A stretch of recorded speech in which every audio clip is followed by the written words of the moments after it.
I watched my sister Maya slip the diamond ring onto her finger, the same ring I'd died trying to earn in my previous life. This time, I didn't cry. I smiled and raised my champagne glass. And congratulations, I said, my voice steady as steel. Jake is all yours. Maya's perfectly manicured hand trembled slightly. Something in my tone must have unsettled her, but she recovered quickly, flashing that radiant smile that had always gotten her everything she wanted, everything that should have been mine. Thank you, Sarah, she purred, pressing herself against Jake's side. I know how much you cared for him, but he and we just have this connection. You understand, don't you? Oh, I understood perfectly. I understood that in my previous life, I'd killed myself working 3 jobs to put Jake through law school. I understood that the moment he passed the bar exam, Maya had seduced him at his celebration party. I understood that when I'd confronted them, she'd pushed me down the stairs of our family home and my own mother had helped cover it up as an accident. I understood that I'd died at 26, broken and alone, while they'd gone on to live a beautiful life funded by my insurance money. But that was my first life. This was my second chance. I understand completely, I replied, and I meant every word. Actually, I'm seeing someone myself now, someone absolutely perfect. Really? Maya's eyes narrowed. She hated when attention shifted away from her. Who? I checked my phone as if receiving a message. He's texting me now, actually, wants to know if I'm ready to be picked up. Bring him inside, my mother insisted, materializing beside Maya like she always did, orbiting her favorite daughter like a moon around its planet. We'd love to meet him. Oh, I insist, Mom said, her voice taking on that sharp edge I knew so well. The edge that said I was being difficult, ungrateful, problematic. The edge that had cut me to ribbons in my first life. Fine. They wanted to meet him? They could meet him. I typed a quick message. Come inside, it's time. 5 minutes later, the doorbell rang. I answered it myself, stepping aside to let him enter. Robert Thornton walked into our modest living room like he owned it, which, given his net worth, he could have purchased it with pocket change. At 52, he was distinguished, powerful, and more handsome than any man had a right to be. His silver-touched dark hair and sharp gray eyes commanded attention. His custom Italian suit probably cost more than my parents' mortgage payment. He was also Jake's father. The room fell silent. Jake's face drained of color so fast I thought he might faint. Everyone, I said sweetly, this is Robert. Robert, this is my family. That's my mother, Patricia, my father, Tom, and my sister, Maya. And I believe you already know your son, Jake. Dad? Jake's voice cracked. What are you? Good to see you, son, Robert said coolly, then turned to me with a warmth that made my heart genuinely flutter. Sarah, darling, are you ready for dinner? He called me darling, in front of everyone. And when he placed his hand on my lower back, the gesture was unmistakably possessive, undeniably intimate. Maya's mouth opened and closed like a fish. You're dating Jake's father? Dating seems like such a casual term, Robert mused, his hand moving to capture mine. I'd say we're quite serious. Wouldn't you, sweetheart? The pet name landed like a bomb. Jake looked like he might be sick. How long has this been going on? My mother demanded, her voice shrill. About 6 months, I lied smoothly. It had actually been 4, but who was counting? We met at that charity gala I catered last spring. Do you remember, Robert? I was serving champagne and you said that you had the most intelligent eyes I'd ever seen, he finished, his smile genuine. And I asked you to leave your station and have dinner with me instead. Best impulsive decision I ever made.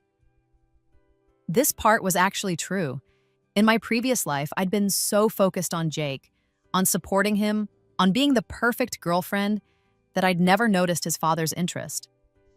But when I'd been reborn, waking up on my 21st birthday with 10 years of memories burning in my mind, I'd remembered that gala differently. I'd remembered Robert Thornton asking me to dinner.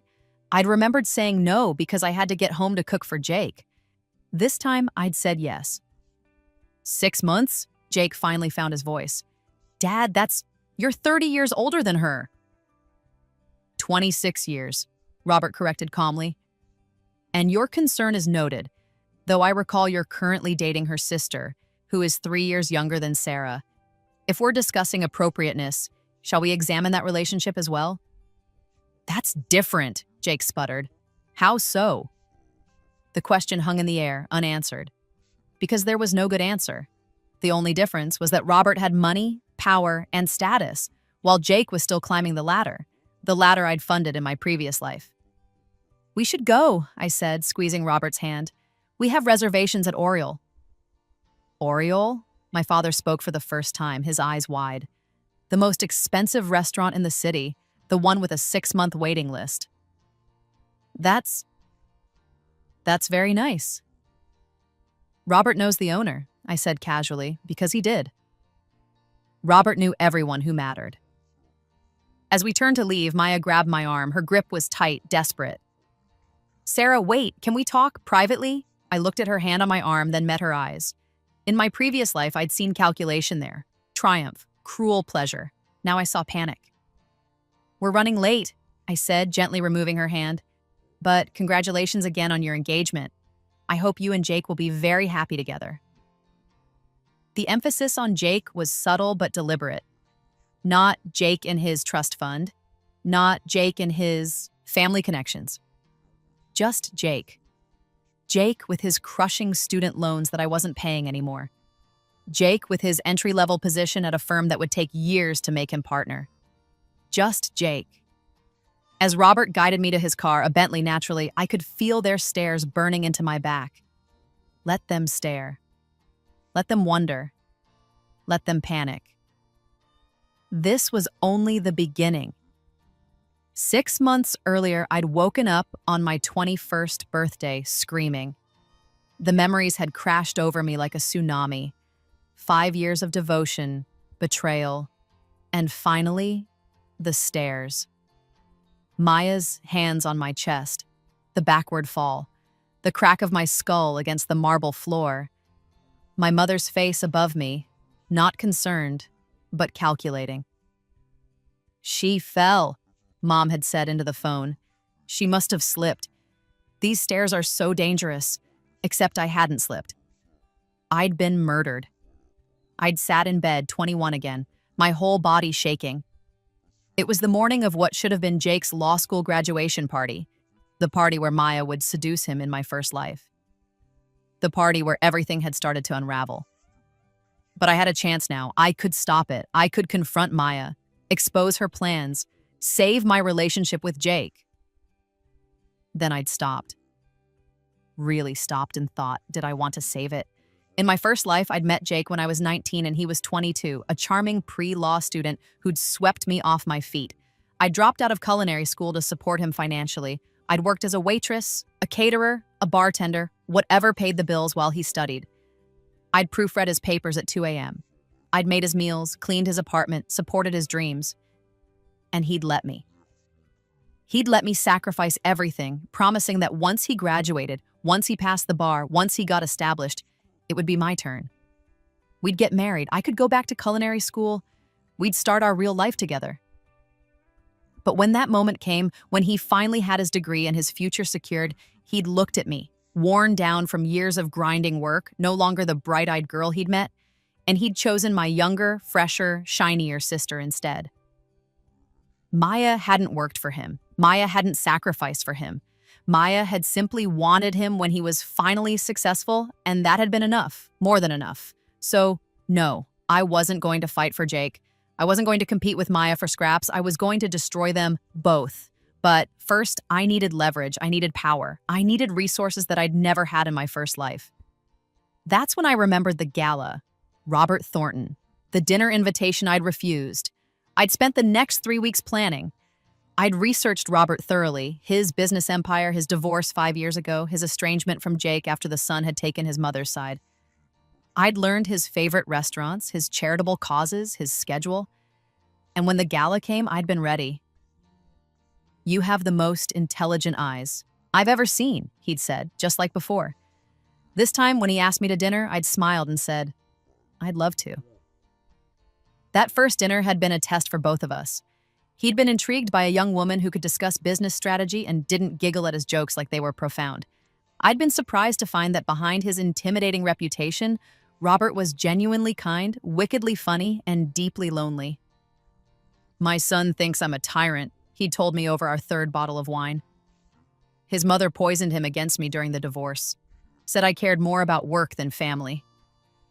"Did you?" I'd asked boldly. He'd considered it seriously. "Probably. I was building an empire. I thought I was building security for them, but I see now I was absent. I missed birthdays, recitals, games. When Eleanor left, Jake was 18 and furious with me. We haven't had a real conversation in years." "Do you want to fix that?" "I don't know if I can. He won't talk to me. He changed his number and refuses to see me. All I can do is pay his law school tuition through his mother's account and hope that someday he'll understand." That's when I'd known. Jake hadn't been paying for law school with my money in my first life, not entirely. Robert had been funding most of it through Eleanor. The student loans Jake had complained about were minimal compared to what the degree actually cost. He'd let me believe I was his sole support, let me work myself to death, when his father had been paying the bulk of his expenses all along. The betrayal had burned even hotter. "Tell me about you," Robert had said. "Why is a brilliant young woman working as a caterer when she could be running the world?" So I'd told him, not about the rebirth, I wasn't insane, but about dropping out of culinary school, about supporting a boyfriend through law school, about putting my dreams on hold. "You're still with this boyfriend?" he'd asked, his eyes sharp. "For now," I'd said, but I'm reconsidering my priorities." "Good," he'd said. "You should never make yourself smaller for someone else's dreams." "What do you want, Sarah, if you could have anything?" No one had ever asked me that. In my entire first life, in these first few months of my second, no one had ever asked what I wanted. "I want my own restaurant," I'd whispered. "A small place, intimate, where I can create art on a plate. I want to build something that's mine." "Then you should," he'd said simply. "Life's too short to live for other people." We'd started seeing each other regularly after that. Coffee dates became dinners, became weekend trips. I'd broken up with Jake after his graduation party, before Maya could make her move. He'd been shocked, stammering about our future together, the plans we'd made. "Plans change," I'd said simply. "I want different things now. I want someone who values me as I am now, not who I might be once I've destroyed myself for them." "This is about money, isn't it?" he'd accused. "You're upset that I'm not rich yet. You can't wait for me to build my career." The irony had been delicious. "Sure, Jake, it's about money. You figured it out." I'd moved out of the apartment we'd shared, the apartment I'd paid for, and into a place of my own. A small studio, nothing fancy, but it was mine. I'd picked up more catering gigs and started saving aggressively. Robert had offered to help financially, but I'd refused. I needed to build something myself with my own hands, even if his mentorship and connections were invaluable. And they were invaluable. Robert introduced me to restaurant owners, investors, chefs. He taught me about business strategy, about reading contracts, about protecting myself legally. He never patronized me or dumbed things down. He treated me like an equal partner in intellectual conversations, valued my opinions, listened to my ideas. Somewhere along the way, what started as a strategic alliance, revenge against a son who'd rejected him, leverage for me, became something real. I fell in love with Robert Thornton. Not because of his money, though I'd be lying if I said the security wasn't appealing after years of poverty. Not because of his power, though the protection was nice. But because he saw me. The real me. The intelligent, ambitious, talented woman I'd never gotten to be in my first life. He encouraged my dreams instead of asking me to defer them. He celebrated my successes instead of feeling threatened by them. He wanted me to shine, not dim my light to make him more comfortable. "I'm falling for you," he'd told me 3 months in, his voice uncertain. "I know the age difference is significant. I know people will judge. I know my son is your ex-boyfriend, which complicates everything. Tell me if this is crazy." "It's completely crazy," I'd agreed. "And I'm falling for you too." "He's going to hate me more than he already does," Robert had said quietly. "When he finds out, I know. He'll think I stole you from him. He didn't value me when he had me, I'd replied. You can't steal what someone threw away. That had been 2 months ago. We'd kept the relationship quiet, meeting in private, keeping our names out of social circuits. Robert wanted to protect me from the gossip, and I wanted time to build my plan. Because Jake and Maya hadn't waited long. 6 weeks after I'd left him, Jake had started dating my sister. My mother had called ecstatic to tell me that Maya had found love with such a promising young lawyer. The subtext was clear.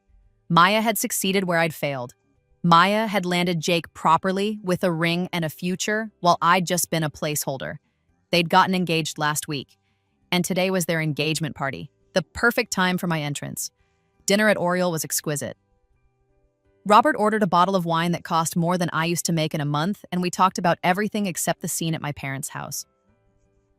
You were magnificent, he finally said over dessert. The look on Jake's face when you called me Robert. I thought he might actually faint. I'm sorry, I said. I know this makes things complicated with him. Sarah. He reached across the table to take my hand.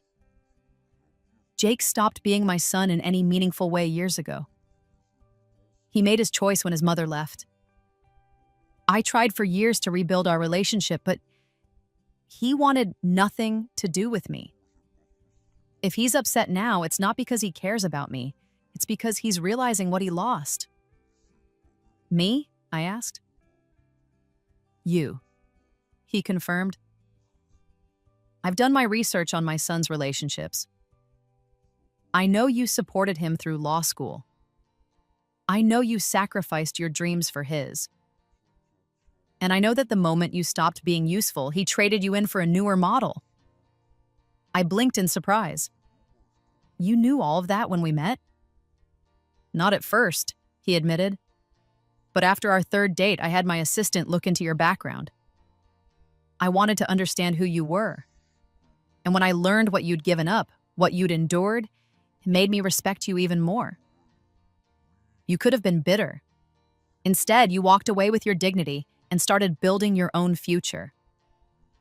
If only he knew the full truth, the rebirth, the murder, the revenge I was carefully orchestrating. Would he still respect me then? There's something I need to tell you, I said carefully. About why I left Jake when I did. About my sister. You don't owe me your history, Sarah. I want to tell you anyway. So I did.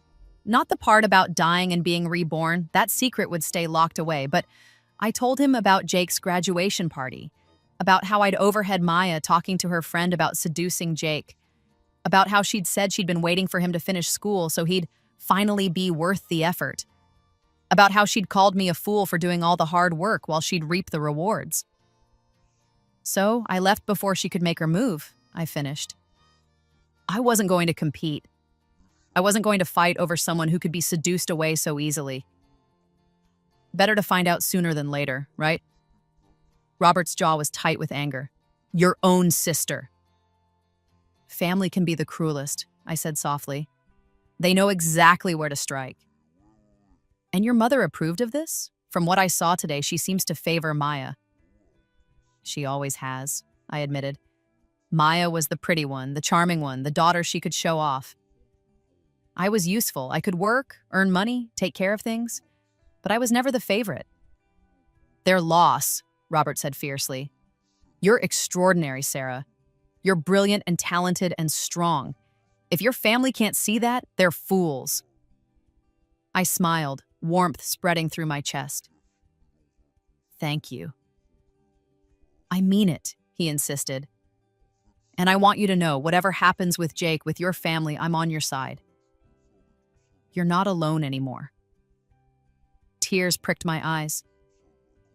In my first life, I'd been so alone at the end. Even my death had been solitary, bleeding out on the marble floor while my mother lied to the paramedics. I love you, I whispered. The words escaped before I could stop them. Robert's eyes widened, then softened. I love you too, he said. I have for weeks now, but I didn't want to pressure you. I know the age difference. Doesn't matter, I interrupted. You're the first person who's ever made me feel valued for who I am, not what I can do for them. The first person who's encouraged my dreams instead of asking me to defer them. Age is irrelevant. Then there's something I need to ask you, he said. He reached into his jacket pocket and pulled out a small velvet box. My heart stopped. I know it's fast, he said. I know people will talk. I know your family will lose their minds. But Sarah, I want to spend my life with you. I want to support your dreams the way you once supported someone else's. I want to build an empire with you, not just for you. Marry me. He opened the box. The ring inside was stunning, an emerald-cut diamond flanked by sapphires set in platinum. It was sophisticated, elegant, nothing like the traditional solitaire Jake had given Maya. It was perfect. Yes, I breathed. Yes, absolutely yes. He slipped the ring onto my finger and it fit perfectly. Because of course it did. Robert planned everything meticulously. We're going to cause a scandal, he warned, though he was grinning. Good, I said. Let them talk. What I didn't say, let them panic. Let them realize what they've lost. Let them understand that they threw away a diamond and are stuck with glass. We sealed our engagement with a kiss that made the other diners discreetly look away. And when Robert suggested we go public immediately, I agreed. By morning, our engagement announcement would be in all the society pages. By noon, everyone we knew would have heard, including Jake, including Maya, including my parents. Let the games begin. My phone started ringing at 6 a.m. I ignored it. By 7 a.m., I had 43 missed calls, 20 from Maya, 15 from my mother, 8 from my father, and surprisingly, none from Jake. The text messages were more illuminating. Maya, Sarah, what the hell? Call me now. Maya, this is insane. You can't marry Robert. He's Jake's father. Maya, everyone is talking about this. You're embarrassing the whole family. Maya, fine, ignore me. But you're making a huge mistake. My mother was less restrained. I raised you better than this. That man is old enough to be your father. What will people think? Call me immediately. My father, characteristically, was brief. Let's talk. This seems rushed. I responded to none of them. Instead, I snuggled deeper into Robert's arms. We were at his penthouse, which had a view of the entire city, and smiled. They're freaking out, I told him, scrolling through the messages. As expected, he said, pressing a kiss to my temple. How do you feel? Satisfied, I admitted. Is that terrible? It's human, he replied. They've treated you poorly. It's natural to enjoy their discomfort. Your son still hasn't called. Robert's expression darkened. No, but his mother has, 6 times. What does Eleanor want? To inform me that I'm a cradle-robbing pervert having a midlife crisis, mostly, he said dryly. Also that I'm purposely trying to hurt Jake by seducing his ex-girlfriend. Are you hurt by what she said? No, he said simply. Eleanor has been saying cruel things to me for years. I'm immune now, and her opinion of you is based on nothing but jealousy and protective instinct for Jake. She doesn't know you. She doesn't know how extraordinary you are. We should talk about the wedding, I said, changing the subject. Smug. How quickly do you want to do this? How quickly do you want your revenge? He countered, surprising me. I pulled back to look at him. What do you mean? Sarah, I'm not a fool. I know there's more to this relationship than love, at least on your end initially. He held up a hand when I started to protest. I'm not angry about that. I went into this with eyes open. You were with my son for years. You sacrificed for him. Your sister stole him, and then you met me, his wealthy, powerful father, right when you were at your most vulnerable. The revenge implications are obvious. My heart pounded. And you're okay with that? I'm okay with being wanted for multiple reasons, he said. You want revenge, yes, but you also love me. I see it in your eyes every time you look at me. You value my mind, my company, my partnership. The fact that loving me also happens to devastate your ex and your sister, that's just a bonus. You're remarkably understanding about being used, I said carefully. Oh, I don't feel used, he assured me. Because you're giving me something I want too, a chance to be important to someone again. A chance to support someone's dreams, a chance to build something meaningful, and yes, a chance to show my son that he was wrong about me, that I'm capable of a loving relationship. If that's using each other, then use away. I kissed him, deep and grateful. You're incredible. So, he said when we broke apart, back to my question. How quickly do you want to do this? As quickly as possible, I admitted. Jake and Maya's wedding is in 3 months. I want to be married before then. Done, he said immediately. City Hall next week? Really? Really. I don't need a big wedding, Sarah. I've had one of those. It ended in a bitter divorce. This time, I just want the marriage, the partnership, the commitment. We can have a party later if you want, but let's make it legal as soon as possible. Next week, I agreed, feeling giddy. Let's do it next week. I'll have my lawyer draw up a prenuptial agreement, he said. I want you protected, regardless of what happens. I don't need your money, Robert. I know you don't. That's one reason I love you. But I'm not young. Sarah, I'm 52, you're 26. Statistically, you'll outlive me by decades. When I die, I want to know you're taken care of. I want to know the restaurant you build will be secure. I want to know that if my son challenges my will, which he will, you'll be protected. The casual mention of his death made my chest tight.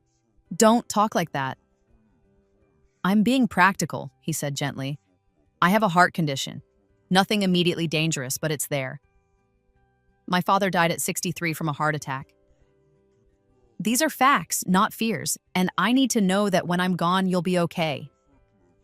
If you have a heart condition, we need to focus on your health, I said firmly.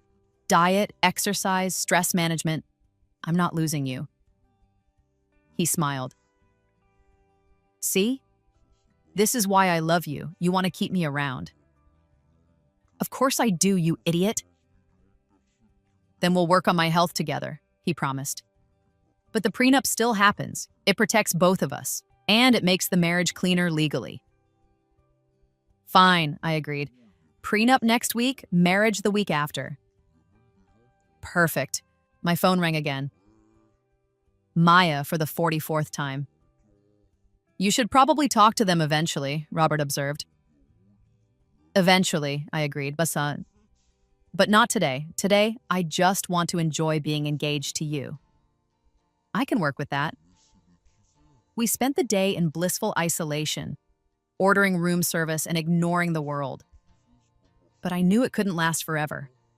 Tomorrow, I'd have to face them. Tomorrow, the real fun would begin. I agreed to meet Maya at a coffee shop near our parents' house. Neutral territory, public location, easy escape route. I'd learned strategic planning from my first life and refined it with Robert's mentorship in this one. She was already there when I arrived, looking polished and pretty, in a designer dress that Jake probably bought her, or more likely that she'd bought with his credit card. Jake was generous with money he didn't have yet. Sarah, she said, standing to hug me. I endured it stiffly. Thank you for meeting me. You called 44 times, I pointed out. It seemed important. It is important, she hissed, dropping the fake warmth immediately. What the hell are you thinking? Robert Thornton, he's Jake's father. I'm aware. And he's ancient. He's 52. I corrected. And more vibrant than most men half his age. He's using you, Maya insisted. Can't you see that? He's probably having a midlife crisis and wanted a young trophy wife. You're being naive. The irony of Maya calling me naive was almost too much. This was the woman who'd pushed me down the stairs and watched me die, who'd stolen my boyfriend and my life, and she was concerned about me being used? Even if that were true, I said calmly, what business is it of yours? You're my sister. Am I? I asked. Because sisters don't usually steal each other's boyfriends. Maya had the grace to flush. That's different. Jake and I fell in love. We couldn't help it. You fell in love with him exactly 6 weeks after I left him, I noted. After he graduated law school and started his career. Funny timing. Love doesn't run on a schedule, Sarah. No, but opportunism does. Maya's eyes flashed with anger. Is that what this is about? You're still bitter about Jake? So you're dating his father out of spite? I'm marrying his father, I corrected, holding up my hand to show the ring. And spite has nothing to do with it. I love Robert. He treats me with respect, supports my dreams, and values me as a person. Everything Jake never did. Jake loved you. Jake used me, I countered.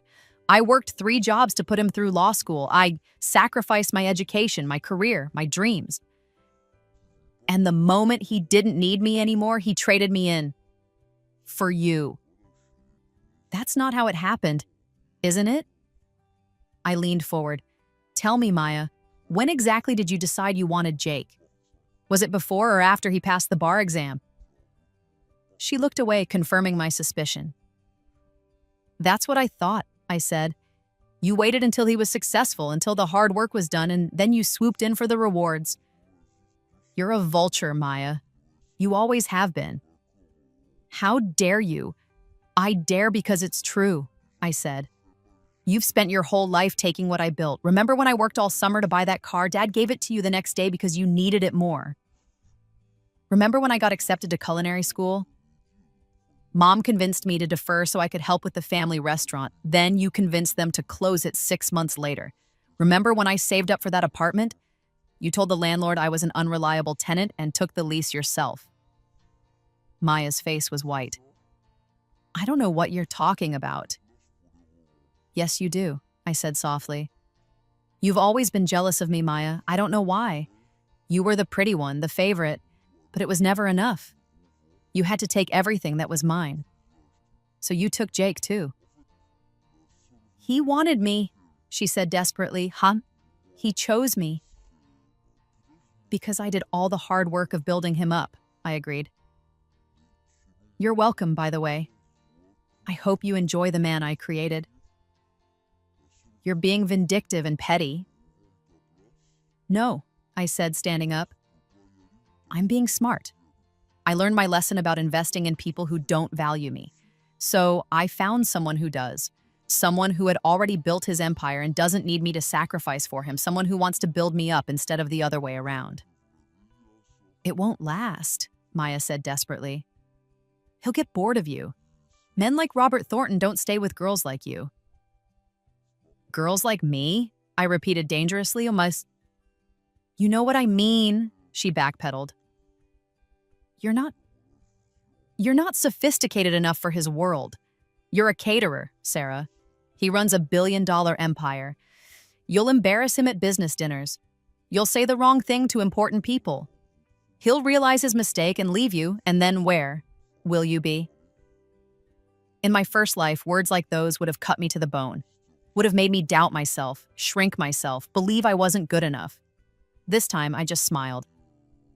Robert values intelligence over pedigree, I said.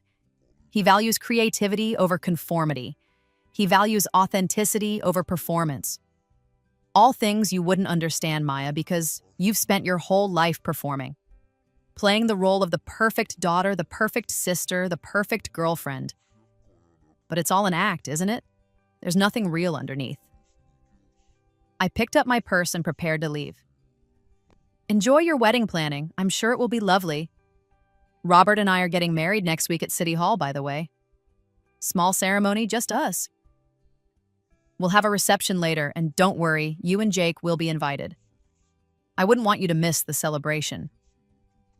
Sarah, wait, but I was already walking away. I'd said what I needed to say. The rest would unfold in its own time. Behind me, I heard Maya start to cry. Good, let her cry. Let her feel a fraction of what I'd felt in my previous life. This was only the beginning of her suffering. The prenup meeting was supposed to be straightforward. Robert's lawyer, a sharp woman named Patricia Chen, laid out the terms clearly. In the event of divorce, I'd receive a lump sum of $5 million plus the restaurant property Robert was buying for me, which we'd already picked out, a beautiful space in a trendy neighborhood currently under renovation. In the event of his death, I'd inherit 50% of his estate, with the other 50% divided between various charitable foundations and, surprisingly, Jake. "You're leaving half to Jake?" I asked, surprised. Even though we're estranged," Robert confirmed. "He's still my son, Sarah. I'm angry with him, disappointed by his choices, and hurt by his rejection. But I don't want to disinherit him completely. That feels cruel." "It's more than he deserves," I muttered. "Perhaps," Robert agreed, "but it's what I can live with." Patricia cleared her throat. "There's also a clause about the restaurant. Mr. Thornton is purchasing the property and funding the initial renovation and startup costs as a wedding gift. However, the business itself will be solely in your name, Ms. Chen. If the marriage ends, you keep it free and clear." "That's too generous," I protested. "It's an investment," Robert corrected. "I've seen your business plan, tasted your cooking, and observed your work ethic. You'll make that restaurant successful with or without me. This just gives you a head start." "I don't want people thinking I married you for money," I said quietly. "People will think what they want," Patricia interjected. "The prenup actually protects you from gold digger accusations. $5 million in a restaurant is generous, but it's a fraction of Mr. Thornton's estate. It proves you're not after his fortune." She had a point. And I did love the restaurant space we'd found, a former bank building with soaring ceilings, original architectural details, and a perfect downtown location. "Okay," I agreed. "I'll sign." "There's one more thing," Patricia said. "Mr. Thornton's ex-wife has indicated she may challenge the marriage on grounds of your prior relationship with Jake. She's alleging manipulation or undue influence." I laughed. "Let her try. I broke up with Jake 6 months ago. Robert and I dated for 4 months before getting engaged. There's no legal ground for a challenge." "She'll still try," Patricia warned. "Eleanor Thornton is well-connected and vindictive. She views this marriage as a personal attack." "Everything is a personal attack to Eleanor," Robert said tiredly. "She'll make noise, threaten lawsuits, and ultimately do nothing. It's her pattern."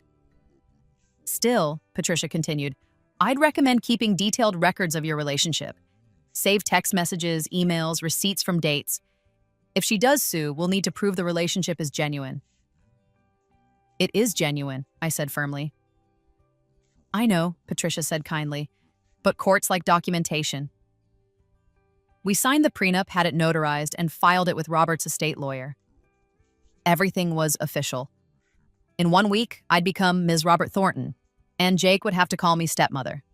The thought made me smile all the way home. The wedding day arrived faster than I'd expected. Robert and I stood in a small room at City Hall, dressed simply, me in a cream knee-length dress, him in a tailored navy suit, and exchanged vows in front of a judge and 2 witnesses Robert had hired. "Do you, Sarah Chen, take this man to be your lawfully wedded husband?" "I do," I said, meaning it with every fiber of my being. "Do you, Robert Thornton, take this woman to be your lawfully wedded wife?" "I do," Robert said, his eyes never leaving mine. "Then, by the power vested in me by the state of New York, I now pronounce you husband and wife. You may kiss your bride." Robert kissed me softly, sweetly, and when we broke apart, I saw tears in his eyes. "Happy?" I whispered. "Incredibly," he whispered back. "Thank you for taking a chance on an old man." "Thank you for seeing me," I replied. We signed the marriage certificate, posed for a few photos, and then went to lunch at a quiet French restaurant. No fanfare, no crowd, no drama, just us. It was perfect. That evening, Robert posted a single photo to his rarely used social media account. The 2 of us with the marriage certificate, my hand with the wedding band visible, his arm around my waist. The caption was simple: "Married the love of my life today. #blessed." Within an hour, it had 10,000 likes. Within 2 hours, the comments were a war zone. "Eleanor Thornton, this is sick and wrong. Robert, how could you do this to your son? Fladsin?" Random society matron, "She's young enough to be his daughter. Disgusting." Business associate. Congratulations, Robert. Wishing you both happiness. Another business associate. Beautiful bride. Welcome to the family, Miss Thornton. And then the comment I'd been waiting for. Jake Thornton. Dad, we need to talk. This is inappropriate. Robert replied simply, I'm married now, Jake. If you want to have a conversation like adults, call me. Otherwise, keep your opinions to yourself. I watched the exchange with dark satisfaction. Jake was panicking. Good. My own phone was blowing up too. More calls from Maya, my mother, my father. A few curious friends asking if the rumors were true. Even some old colleagues from my catering days congratulating me. I responded to the friends and colleagues. I ignored my family. They're going to show up at the penthouse eventually, Robert warned. Your parents, maybe Maya and Jake. Let them, I said. We're married now. Legally, officially, completely. There's nothing they can do. Are you ready for the confrontation? I've been ready for years, I said. And it was true. I'd died in my first life from their cruelty. In this life, I was going to make them pay. The confrontation came 3 days later. The doorman called up to warn us. Patricia Chen, Eleanor Thornton, Jake Thornton, and Maya Chen were in the lobby demanding to see us. All of them together? I asked, surprised. That's quite a coalition. Eleanor and Patricia are sisters, Robert explained. I forgot you didn't know. They've always been close. And apparently they've recruited Jake and Maya for this intervention. Should we let them up? Might as well, Robert sighed. Better to face them all at once than drag it out. 5 minutes later, my mother burst into the penthouse like an avenging angel, Maya and Eleanor flanking her, Jake trailing behind looking miserable. Sarah Chen, my mother began, then caught herself. Or is it Thornton now? I can't even believe I'm saying this. You married this man? He's old enough to be your father. Hello, Mom, I said calmly.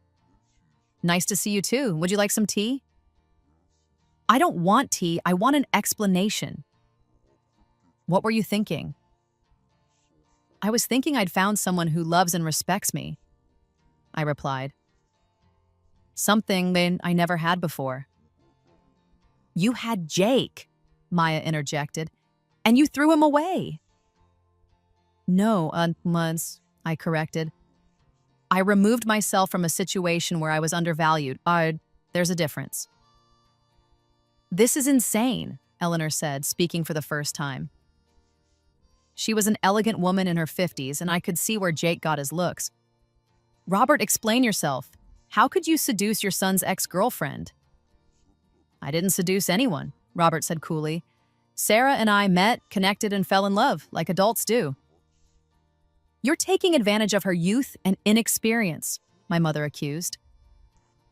Am I? Robert asked. Sarah, do you feel taken advantage of? Not even slightly, I confirmed. Robert has been nothing but respectful and supportive. He's helped me start my own business, encouraged my dreams, and treated me as an equal partner. It's more respect than I've ever gotten from this family. Your own business? My mother repeated. What business? I'm opening a restaurant, I said. A small fine dining establishment focusing on modern French cuisine with Asian influences.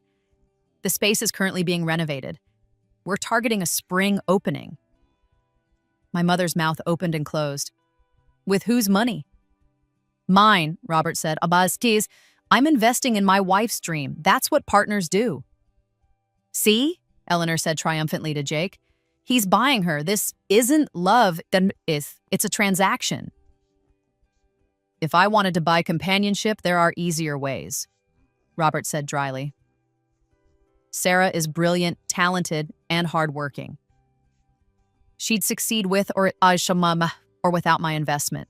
I'm simply accelerating the timeline. You're sleeping with your son's ex-girlfriend, Eleanor shrieked, losing her composure.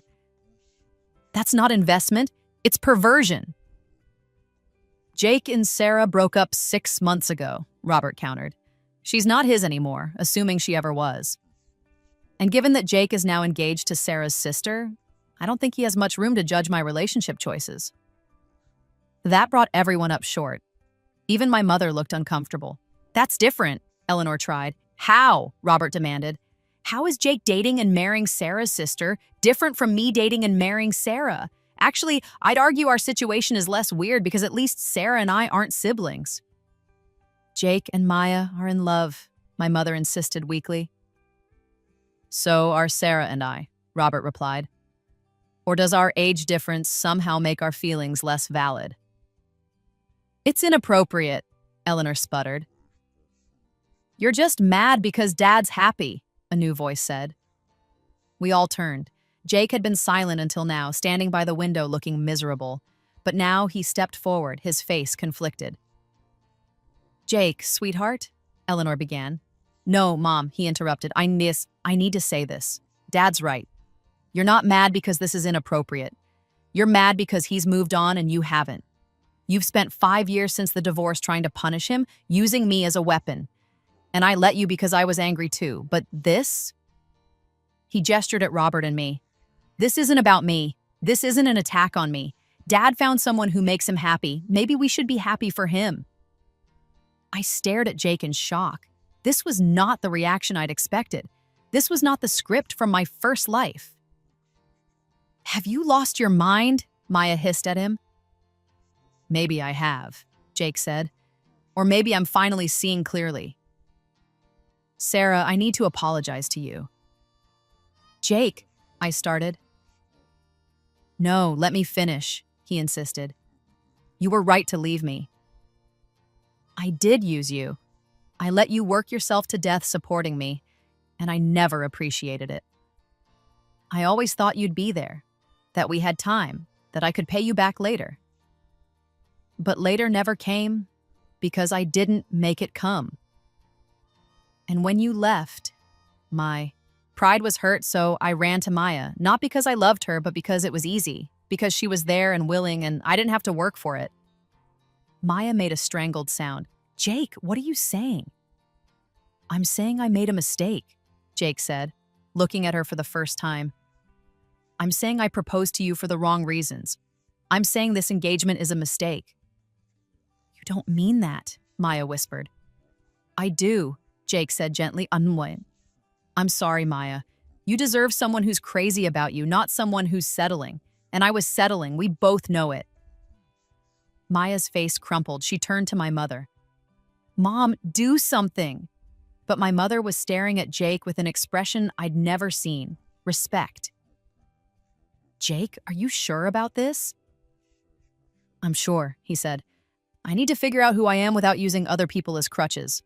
I need to stand on my own. He turned back to Robert and me.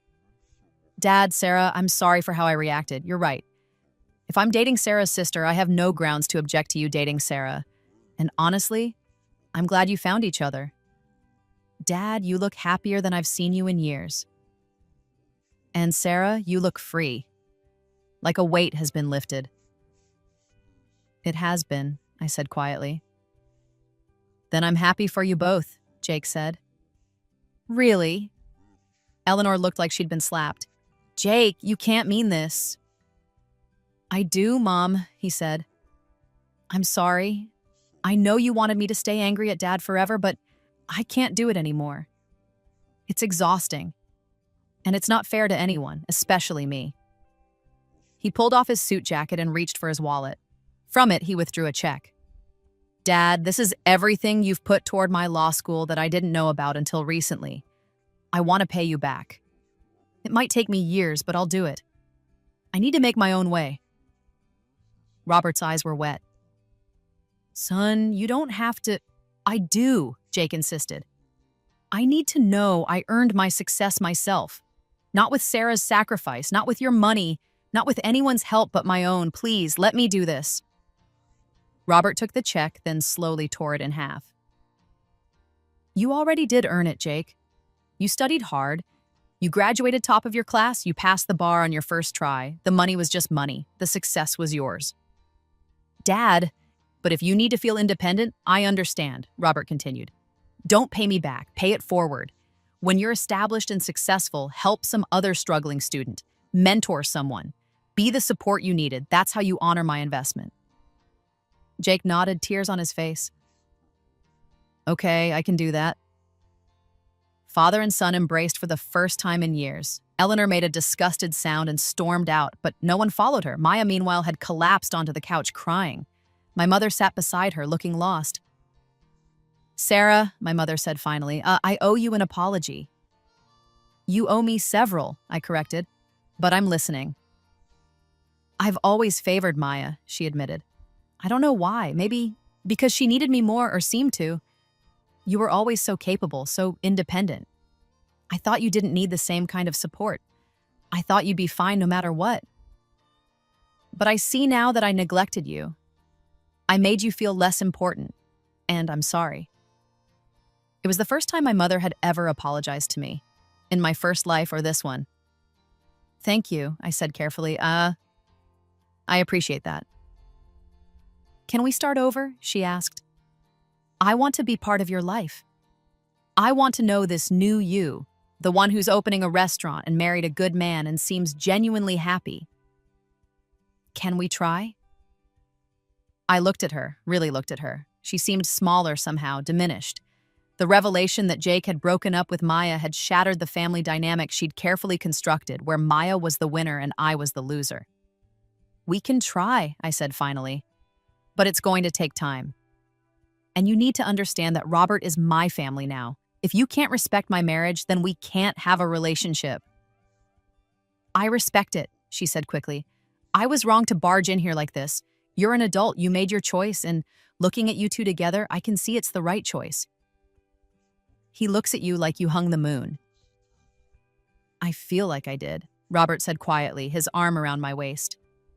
My mother nodded. Then I'm happy for you, both of you. She stood and helped Maya to her feet. Come on, sweetie, let's go home. Maya looked at me with red, swollen eyes. I hate you, she said venomously. I know, I replied calmly. You ruined everything. No, I corrected. I stopped letting you ruin me. There's a difference. You're a vindictive bitch. Maybe, I agreed, Satis. But I'm a vindictive bitch who's happy, successful, and married to a man who adores me. What are you, Maya? She didn't have an answer. My mother let her out, and then it was just Robert, Jake, and me. I should go too, Jake said, but thank you for accepting my apology, for understanding, and Dad, thank you for not giving up on me even when I gave up on you. I'm your father, Robert said simply. I'll never give up on you. After Jake left, Robert and I stood in the silent penthouse holding each other. That went better than expected, he observed. Jake surprised me, I admitted. I didn't think he'd be mature about this. He's growing up, Robert said. Finally. Maybe losing you was the wake-up call he needed. And Maya? We'll hate you forever, probably, Robert said honestly. But her opinion doesn't matter. You're free of her, Sarah. Free of all of them. He was right. I was free. Truly free for the first time in either of my lives. But I wasn't quite satisfied yet. There was one more piece of revenge I needed to complete. 3 months later, the restaurant opened. We called it Renaissance, a nod to my rebirth, though only I knew the full meaning. The space was stunning, exposed brick walls, copper accents, soft lighting, an open kitchen, where diners could watch me work. The menu was small but exquisite, each dish a perfect marriage of French technique and Asian flavors. The opening night was invitation only, filled with food critics, Robert's business associates, and a few carefully selected influencers. Robert had wanted to keep my family off the guest list, but I'd insisted on inviting them. I wanted them to see my triumph. My parents came, dressed formally and looking uncomfortable among the wealthy crowd. Jake came with a new girlfriend, a sweet lawyer from his firm who seemed genuinely kind. Eleanor came solo, her face pinched with disapproval, and Maya came, escorted by a man I didn't recognize. She'd lost weight, I noticed. Dark circles shadowed her eyes, She looked diminished, unhappy. Good. I'd arranged the seating strategically. My family was at a large table near the kitchen pass where they could watch me command my space. Robert sat at the head of the table, his hand resting casually on mine between courses. The first course was a delicate sashimi presentation with yuzu pearls and microgreens. Perfect, precise, beautiful. "This is incredible," my father said, his eyes wide. "You made this?" "Every dish tonight is my creation," I confirmed. "I developed all the recipes myself." The second course was a French onion soup reimagined with miso and scallions. Comforting yet sophisticated. My mother actually moaned when she tasted it. "Sarah, this is restaurant quality. This is Michelin star level food." "That's the goal," I said. "The Times critic is here tonight. If I get a good review, we're positioned for a star within the year." The third course was my signature dish, duck breast with black sesame mole and pickled daikon. It was complex, layered, ambitious. Jake took one bite and put down his fork. "I am such an idiot," he said. His girlfriend looked confused. "What do you mean?" "I convinced her to drop out of culinary school," Jake said, gesturing at me, "to support me through law school. And she could have been creating this. She could have been building this career, but I asked her to sacrifice it for me." "You didn't ask," I corrected gently. "I chose to, and I don't regret it entirely. It taught me what not to do in a relationship, and it led me here eventually." "Still," he said, "I'm sorry, this is extraordinary." "Thank you," I said. Maya hadn't touched her food. She sat rigid in her chair, staring at me with unconcealed hatred. "Something wrong with your dish?" I asked innocently. "It's fine," she bit out. "You haven't tried it." "I'm not hungry." "Pity," I said. "It's really quite good." The fourth course was a palate cleanser, champagne sorbet with fresh lychee. The fifth was a stunning Wagyu beef with truffle potato puree. The sixth was a cheese course with house-made crackers and fig jam. And finally, dessert. A deconstructed black forest cake with cherry sake reduction and gold leaf. It was a triumph. Every course, every bite, perfect. When the last dish was cleared, Robert stood and tapped his glass. "I'd like to make a toast," he announced, "to my brilliant wife, Sarah. 4 months ago, she was catering other people's parties. Tonight, she's running one of the most exciting new restaurants in the city. Her journey from there to here has been remarkable, and I'm honored to have supported even a small part of it. To Renaissance, to Sarah, to new beginnings." "To new beginnings," the room echoed, raising their glasses. I saw tears on my mother's face, pride on my father's, genuine happiness on Jake's, misery on Maya's. And I felt nothing. No satisfaction, no vindication, no joy in their pain. I felt free. The revenge I'd planned so carefully, orchestrated so precisely, didn't matter anymore. I'd already won. Not because I'd hurt them, but because I'd built something beautiful without them. Because I'd found love and success and happiness despite them. They couldn't take this from me. They couldn't diminish this. This was mine. "Thank you," I said to Robert quietly, for believing in me. "Always," he promised. The Times review came out 3 weeks later. 3.5 stars. "A stunning debut," the critic wrote. "Chef Sarah Thornton combines technical mastery with creative vision, creating dishes that are both intellectually stimulating and deeply satisfying. Renaissance is a restaurant to watch." 3.5 stars was extraordinary for a new restaurant. We were booked solid for the next 2 months. Investment offers poured in from people wanting to franchise or expand. A cookbook deal materialized. Food Network called about a show. I was successful. Truly, genuinely successful. And it had nothing to do with revenge and everything to do with my own talent, determination, and hard work. My relationship with my parents slowly improved. They made effort to visit regularly, to understand my world, to support my business. We'd never be perfectly close. Too much damage had been done. But we were cordial, cooperative. occasionally even warm. Jake and I became friendly. Not friends exactly, but friendly. He'd stop by the restaurant sometimes with his girlfriend, who he eventually married, and we'd chat about life, work, his growing law practice. He was a better person now, more humble, more aware. His time dating Maya had apparently taught him valuable lessons about what he didn't want in a relationship. Eleanor eventually accepted the marriage, especially after Jake made it clear he approved. She and I would never be close, but we achieved a brittle peace. Only Maya remained hostile. She moved to California 6 months after the restaurant opened, claiming she needed a fresh start. I heard through my parents that she'd married someone wealthy, an older man, interestingly, but the marriage lasted less than a year. She'd apparently tried to play the same games with him that she'd played her whole life, but he'd been wise enough to see through her quickly. She bounced from relationship to relationship, job to job, city to city, always searching for something she couldn't name, never quite finding it. I felt bad for her, sometimes. In quiet moments, I'd wonder if things could have been different. If she'd been different, if my parents had been different, if I'd been different in my first life. But then I'd remember. She'd pushed me down the stairs. She'd watched me die.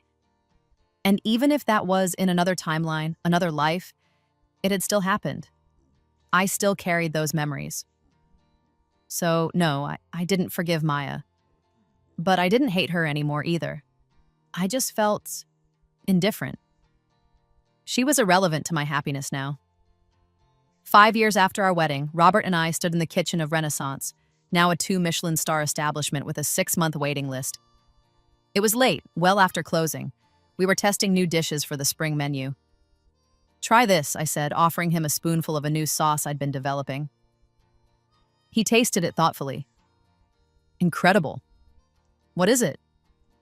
"Strawberry balsamic reduction with white miso and thyme," I said. "For the lamb." "It's perfect," he said. "You're going to get a 3rd star this year. I can feel it." "Maybe," I said, but that's not why I do this anymore." "No?" "No," I confirmed. "I do it because I love it. Because creating something beautiful matters to me. The stars are nice, but they're not the point." "When did you get so wise?" he teased. "When I married you," I replied, kissing him. His health had improved dramatically over the past 5 years. The heart condition was managed with medication and lifestyle changes. We hiked regularly, ate well, though I still made him indulge in my desserts, and kept stress levels low. His doctor said he was in better shape at 57 than most men at 40. "I got the tests back," he said casually. "Clean bill of health. Doctor says I'll outlive you at this rate." "Good," I said fiercely. "Bisaman, you better. I'm not done with you yet." "Neither am I," he promised. We talked about kids but decided against them. Robert already had Jake, and I had my restaurant, my baby, my creation, my legacy. We were content with each other, with our life, with what we'd built together. "Do you ever regret it?" Robert asked suddenly. "Marrying an old man, missing out on a conventional life?" "Never," I said honestly. "You gave me everything I'd ever wanted and things I didn't even know I could want. You saw me when no one else did. You valued me when my own family didn't. You helped me build my dreams into reality. How could I regret any of that?" "I love you," he said simply. "I love you too," I replied. And I meant it. Completely, genuinely, without reservation. Yes, I'd married him partly for revenge, partly to hurt Jake and Maya, to show them what they'd lost, to prove I was worth more than they'd believed. But that had been the spark, not the fuel. The revenge was fleeting satisfaction. The love was lasting fulfillment. If I'd never been reborn, never gotten the second chance, I'd have died at 26, broken and alone. Instead, I was 31, successful, loved, and genuinely happy. That was the real victory. Not destroying my enemies, but building my own life. Not tearing them down, but rising above them.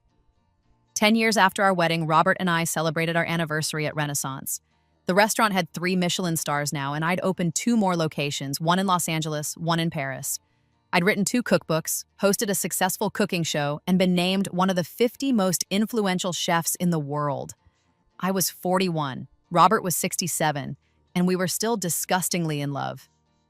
Jake was there that night with his wife and 2 kids. He'd made partner at his firm and was genuinely happy. He'd paid forward his father's investment by mentoring dozens of struggling law students, providing internships and guidance and support. My parents were there too, elderly now but still healthy. We'd achieved a comfortable relationship built on mutual respect. They were proud of me finally. It had only taken building an empire for them to notice me. Even Eleanor came, softened by age and grandchildren. She and I would never be best friends, but we could share a meal without tension. Maya was not there. She'd sent a card, the first communication in years. It was brief. "Congratulations on your anniversary. I hope you're happy." I was happy. Deliriously, contentedly, completely happy. "To 10 years, Robert said, raising his glass. "And to 50 more. "To 50 more, I echoed, knowing it was impossible, but hoping anyway. We kissed across the table, and somewhere in the restaurant I heard applause. Our staff celebrating with us, our friends, our family, our community. This was my life. This was my triumph. This was my revenge, not against anyone else, but against fate itself. I'd died in my first life a victim. I'd been reborn and refused to be a victim ever again. I'd been underestimated, overlooked, and undervalued. Now I was celebrated, respected, and loved. I'd been pushed down the stairs and left to die. Now I stood at the top of the mountain I'd built myself, looking out at a vista of possibilities. That was the ultimate revenge. Not hurting them, but healing myself. Not destroying them, but creating something beautiful. I looked at Robert, at his silver hair and laugh lines and eyes that still saw me with wonder. I looked at my restaurant, my creation, my dream made manifest. I looked at my life, hard-won and precious. And I smiled. I'd let my sister take my boyfriend again. I'd married his father. And when she'd panicked, when they'd all panicked, I'd simply shrugged and built my empire anyway. Because that's what survivors do. We don't just endure. We thrive. And I was thriving. Finally, truly, absolutely thriving. The end.